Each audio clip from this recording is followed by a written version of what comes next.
जय मसीह दोस्तों। आज की जो हमारी टॉपिक है वो है स्वार्थ के ऊपर। स्वार्थ हमारे जीवन में किस प्रकार के तकलीफ देता है, नुकसान पहुंचाता है, आज हम उसके विषय में बात करना चाहते हैं। आज के समय में बहुत सारे ऐसे व्यक्ति हैं जो स्वार्थी हो चुके हैं। वो परमेश्वर के आशीष को भी भूल चुके हैं। वो यीशु मसीह की कुर्बानी को भूल चुके हैं। प्रभु यीशु ने उनके जीवन में कितने बड़े आश्चर्य कर्म दिखाए, फिर भी वो भूल गए हैं। बहुत से ऐसे दोस्त हैं आपके घर में, आपके परिवार में, आपके दोस्त रिश्तेदार हैं जिसकी आपने मदद की होगी बिना स्वार्थ के। जब आपकी बारी आती है कि वो आपकी मदद करे तो वो स्वार्थी बन जाते हैं। वो आपके मदद को भूल जाते हैं, आपकी भलाइयों को भूल जाते हैं जो आपने उनके लिए किया है।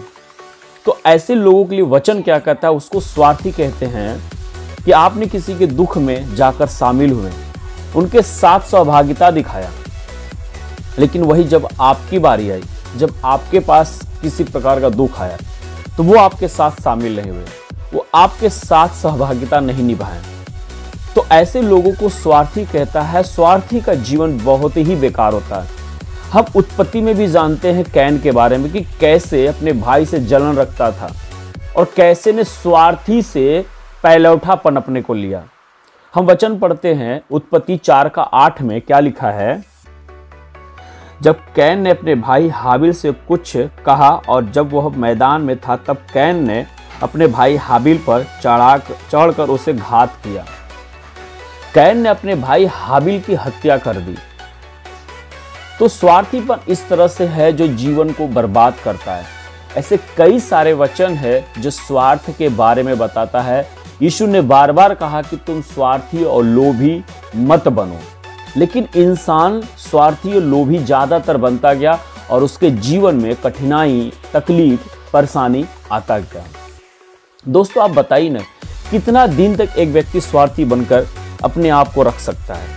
क्या सामने वाला आपको नहीं समझेगा कि आपने उसके साथ स्वार्थ दिखाया? सामने वाला भी समझता है।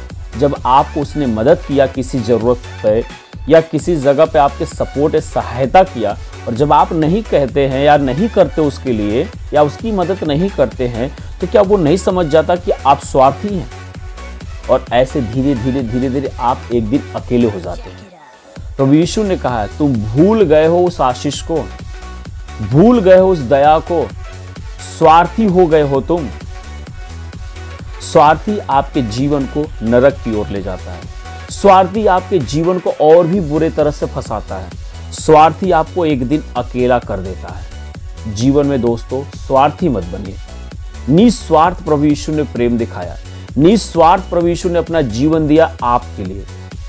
उसका कोई स्वार्थ नहीं था, बस वो चाहता था कि आप बचाए जाए। तो जीवन में हमेशा मसीह भाई बहनों को निस्वार्थ होना चाहिए। कभी आप ये ना सोचिए कि सामने वाला भाई बहन हमसे प्रेम करेगा तभी हम करेंगे। यीशु ने ऐसा नहीं सिखाया। यीशु ने कहा कि तुम्हें जो श्राप दे, बदले में तुम उन्हें आशीष दो। प्रभु कभी नहीं सिखाया कि आप स्वार्थी बनो।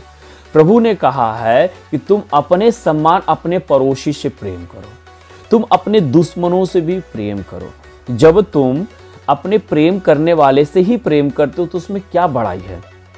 उससे प्रेम करो जो तुमसे बैर रखते हैं। यीशु ने कहा हमेशा कि आप स्वार्थी मत बनो, स्वार्थी मत रहो। कई सारे वचन हैं, आप पढ़ सकते हैं, मैं बता दे रहा हूं। दूसरा तीमुथियुस 3:1 और 9, रोमियो 2:8, फिलिपियो 2:3 और 4 और याकूब 3:14 और 16। ये सब वचन स्वार्थी के विषय में लिखा है। आप बाइबल खोलकर पढ़ सकते हैं। वचन तो कई सारे हैं जो स्वार्थी के विषय में लिखे हैं। तो दोस्तों, मैं आपको एक ही बात कहूँगा कि जीवन में भलाई करिए, नम्र रहिए, और प्रभु ने जैसे निस्वार्थ होकर आपके लिए अपनी प्राण दिया, आपका सेवा किया, प्रभु ने निस्वार्थ होकर चेलाओं को पैर धोआ, उससे कोई लाभ नहीं था। तो वैसे ही हम मसीह भाइयों को अपने जीवन में स्वार्थ नहीं रखना चाहिए कि अगर आपके साथ कोई करे तभी आप करिए। नहीं, आपके साथ कोई कुछ भी करे, भलाई करे, बुराई करे, लेकिन आपको भलाई बदले में करना है। और कभी भी किसी के साथ स्वार्थपन नहीं दिखाना। अगर प्रभु ने कहा तुम्हें कोई एक लोटा पानी भी पिलाएगा तो उसका भी प्रतिफल वो खोने ना पाएगा। तो सोचिए, प्रभु का सेवा करने वाले भी प्रतिफल है, सेवक को सेवा मिलने वाले को भी प्रभु प्रतिफल देता है। अगर आप, प्रभु ने कहा है तुम्हें कोई एक कोस ले जाए तो तुम उसके साथ 2 कोस चले जाना। कभी भी आप स्वार्थी मत बनिए। अगर किसी ने आपके लिए कुछ किया है तो जब जरूरत पड़े तो आप पहला व्यक्ति उसके लिए बनिए और उसके पास खड़े रहिए। यही है प्रभु का वचन कि तुम एक दूसरे से प्रेम करो। तो दोस्तों, हमें उम्मीद है कि आपको ये वचन समझ में आया होगा। धन्यवाद। जय मसीह की।